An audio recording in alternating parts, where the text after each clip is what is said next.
একটা জিনিস আমি বুঝলাম না, এই দেখেন সকালে এক ডাক্তার এসে এই রিপোর্টগুলো করে দিয়ে গেছে, পরে এই পরীক্ষাগুলো করা হয়েছে যে এই পরীক্ষাগুলো করবেন। এবার এই পরীক্ষাগুলো মনে এখানে করছে, এই পরীক্ষাগুলো করে এই প্রিসক্রিপ ওষুধগুলো লিখে দিয়ে ঠিক গেছে, এই সবগুলো মনে এখানে সকালবেলা দিয়ে ঠিক গেছে। এই যে সকালবেলা দিয়ে ঠিক গেছে, ওষুধটা কিনে নিয়ে আসছেন, এসে এইভাবে রাখছে, রিপোর্ট এইভাবে রাখছে, সকাল দিয়ে কোনো খবর নেই। এই হচ্ছে অবস্থা, এই যে সদরের এই অবস্থা, রুগী দেখার কোনো খবর নেই, এই ওষুধ খাওয়ানোর কোনো খবর নেই, অথচ রুগীর গার্ডিয়ান ওষুধ নিয়ে এসে রেখে দিয়েছে।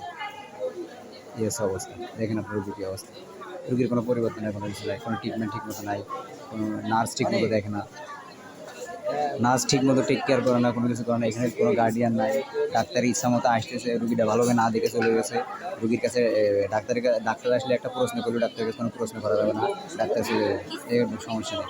এরকম ধরনের ঘটনা দেখেন হাজার হাজার রুগী রয়েছে, কিন্তু কোনো দেখার মতো কোনো নার্স নাই।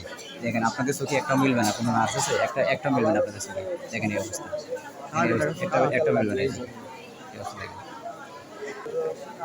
এবং নার্সের কাছে জিজ্ঞেস করলেই যে স্যার কখন আসবে, নার্সে বলে যে স্যারের কোনো টাইম টেবিল নাই, 10টায় আসতে পারে, 11টায় আসতে পারে, কোনো টাইম দিয়ে থাকে না, ওরা নির্ধারিত কোনো টাইম বলতেও পারে না। দায়িত্বরত যে নার্সগুলো আছে এদের সাথে কথা বলা যায় না, এরা খুব বিজি, ব্যস্ত, কারো কোনো কথা শুনতে চায় না।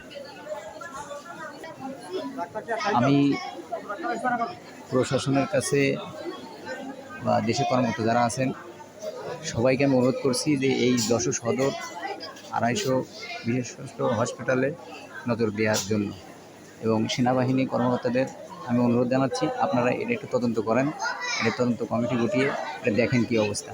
দেখেন হাজার হাজার গরিব অসহায় মানুষরা ট্রিটমেন্ট ছাড়া, কোনো ডাক্তার ঠিকমতো ট্রিটমেন্ট দেয় না, নার্স ঠিকমতো দেখে না, এই অবস্থা।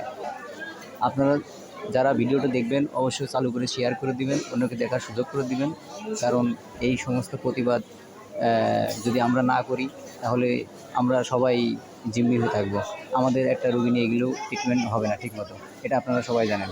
আমার আজকে হয়েছে, কালকে আপনারও হতে পারে, এরকম যাতে না পড়ে কোনো মানুষ, সেই জন্য আপনারা চালু করে ভিডিওটা শেয়ার করবেন, তো মানুষের দেখার সুযোগ করে দেবেন। এবং বাংলাদেশ সেনাবাহিনীকে দৃষ্টি আকর্ষণ করছি, আপনারা অবশ্যই এটাকে দেখবেন।